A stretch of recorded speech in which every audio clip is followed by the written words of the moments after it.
Hey, it's Danielle and I am here with a little album share. So it's kind of a small one just because there's not much to this album yet. This is going to be my daughter's school album and she's just started preschool, so there's just not a lot of things to even put in here yet. But I did want to show you my plan for this album and kind of the choices that I've made and the direction that I'm going, and maybe it will give you some ideas as well. So first off, I am choosing to use an 8.5 by 11 album. This is a We Are Memory Keepers album, and I'm gonna stick with this brand in this size, but this is not the actual album that I'll be using. This is, I just don't, I like this color, but I don't like it for a school album. So I just had this one on hand and it was convenient to hold my layouts.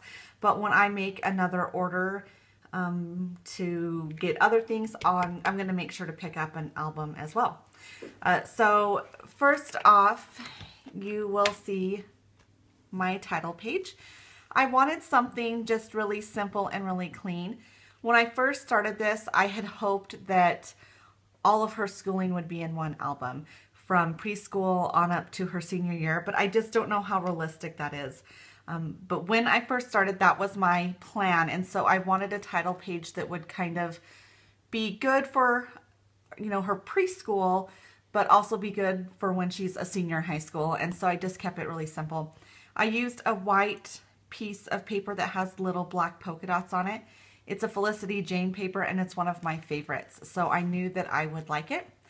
Then I just put this quote on here by Dr. Seuss that I thought was fitting for a school album, and I stitched around that quote, and then that's it. That's all I did for that.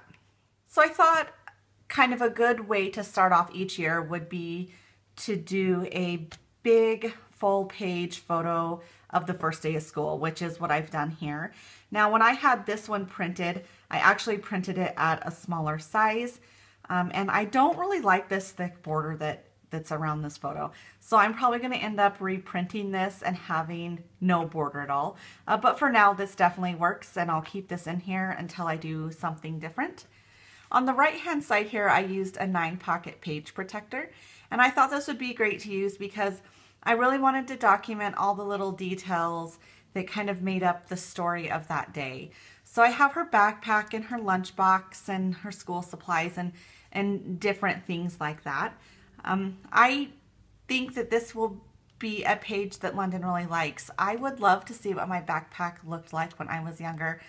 I only really remember the backpack I had in high school, but before that, I really have no idea. And so I kind of just wanted to get a lot of just the cute little details of that day. I also put a few cards in here. This card came from one of my Allie Edwards story kits. This is just a piece of some Felicity Jane paper that I wrote a little journaling on, and then I did a tag down here, and I just write, Miss London, you had the very best day, and I am so proud of you. I love this picture because it's when I picked her up from her first day, and she was just so happy.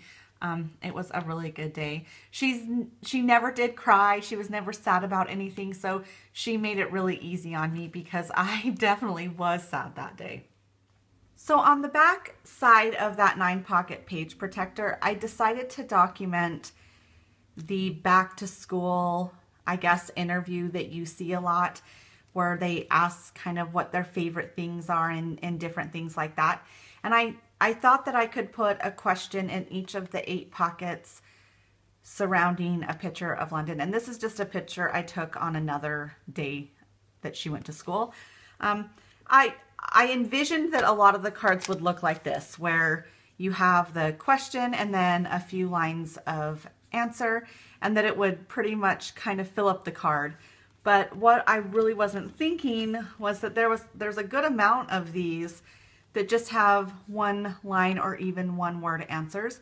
And so that leaves a lot of white space. And I don't know how I really feel about that.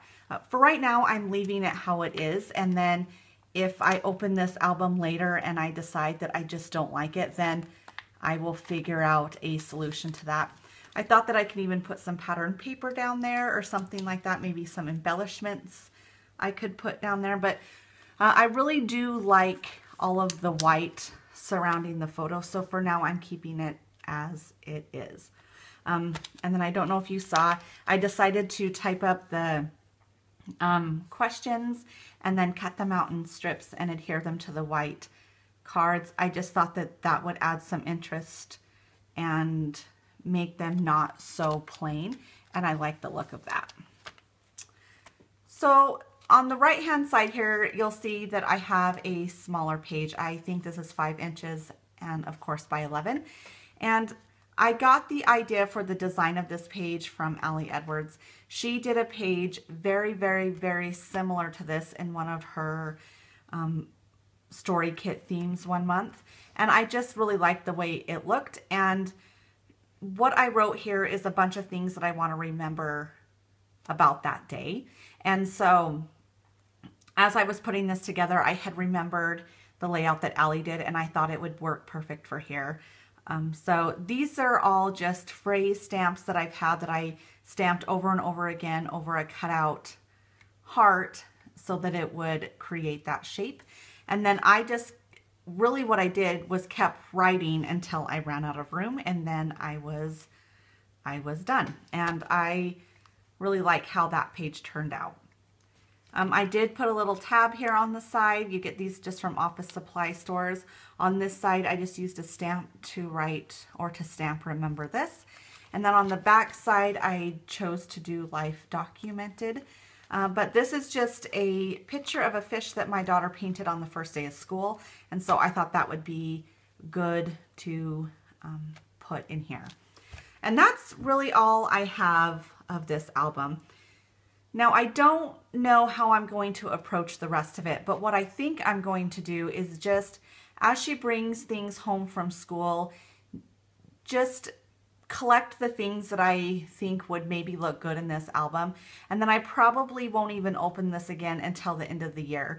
And then I'll just take that big pile of gathered things and sort through it at that point and decide what I'm going to put in and what I'm going to leave out, is how I think I'll approach that. I know that they work on the alphabet and each week is assigned a letter. So for the A week, they had a big cutout A that would probably fit in one of these 8.5 by 11 page protectors. And they glued apples all over it. For B, they glued buttons all over the B. And I think they're really, really cute. And I definitely don't want to fill up this album with alphabets, but what I thought I could do was take a picture of each letter, and then once they get through the alphabet, collage them all together on one 8.5 by 11 sheet. I think that would look cute. So I will find a way to fit in the things that I want in the album, and then of course just let go of the things that don't fit in the album. But I will worry about that probably at the end of the year. So like I said at the beginning of my video, I just wanted to show you the choices that I made for London School album and the approach that I'm taking with this story. And I think that I'm really excited and overall super happy with how it turned out. So thank you so much for watching, and hopefully we'll see you all soon.